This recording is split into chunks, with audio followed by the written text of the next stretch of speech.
This video will teach you how to manage your collections and add media to Hypercities. Now that you've finished making a Google My Maps, the first thing you need to do is copy the link location. To do this, right-click View in Google Earth and Copy Link Location. I'm still logged into my Gmail account, and now I can go to Hypercities. In Hypercities, I need to log in before I can add media. To do so, click on My Profile in the upper right-hand corner, and you'll see you have a couple of choices. You can either create a new login by registering here and create a special password and email for Hypercities, or, and this is what I recommend, use the OpenID to use your pre-existing login. Here you can use your same Google, Facebook, Yahoo, or other logins. If I just click Google, since I'm already logged in, this will automatically log me into Hypercities. I should note, the very first time that you log in, you'll be asked to register for the Hypercities site, and you'll have to fill out a little bit of information about who you are and submit the registration form. You only have to do this one time, and never again. Once you're logged in, you can edit your profile, manage your collections, create a new collection, and manage your snapshots. We'll talk about snapshots later. For now, if I manage my collections, what you'll see is that you don't have any collections currently.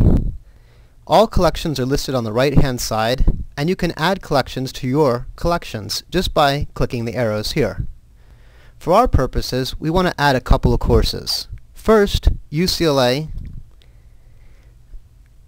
German 2009 61A. There may be other ones listed here, but you'll want to ignore those since these are old classes or different classes than ours. So UCLA German 2009 61A. Let's put that one over there. There's one more that we want to add, which is our response project. We type response here, check it, and click that one over there too. For the purposes of our second response project, we want to put all of our projects in this particular folder. So we want to have both our class folder and our response project folder over here. When you're done, it's important that you save this list. You'll know it worked by getting Update My Collection Success notification. If the map gets scooted down, just scoot it back up to the top here. At this point, you'll notice that you're logged in and you have this button here called Add Media. This will allow you to add media to particular places anywhere in the world. Let's say that I'm in Los Angeles. At this point, I can add a pinpoint, a line, a polygon, or a KML file. If I add a pinpoint, I'll want to zoom in so I can precisely locate where it goes. In the case of a KML file, it knows where it goes, and so you don't actually have to indicate any spatial coordinates. In our case, we made a KML file. This particular KML file happens to be in LA, but we don't have to be in LA to add it. The file knows where it belongs. So let's go ahead and put that in. KML. I'll get this little form. We'll call it Todd Presner Decision Moments. Indicate the author. I can indicate a copyright if I want. Here's where we paste the link location that we copied before. Again, this is not the URL of the map. Rather, you copied the link location. Time. I'll just, for the sake of simplicity, put 2009 to 2009. Under More, you can actually indicate down to the minute the time. Add to. Here you'll see your collections at the very top here. We want to add this, in this case, to response project number 2. This is where I'm going to look for the file, so if you put it somewhere else, I won't find it. Put it in response project number 2. Finally, we click Preview. Nothing is going to show up here because the file hasn't been added yet. If you add, however, a pinpoint or line or polygon, anything HTML, you'll see a preview, but not for a KML.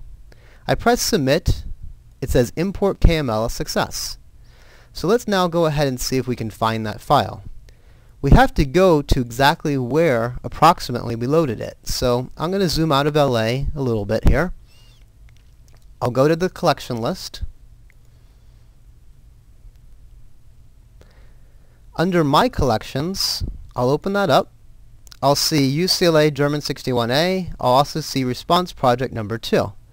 So let's open that up. It says Todd Presner decision moments. We just added that. I'll turn it on and it appears right here. If I want to have it zoom in a little bit, just click on the title and it will recenter for me.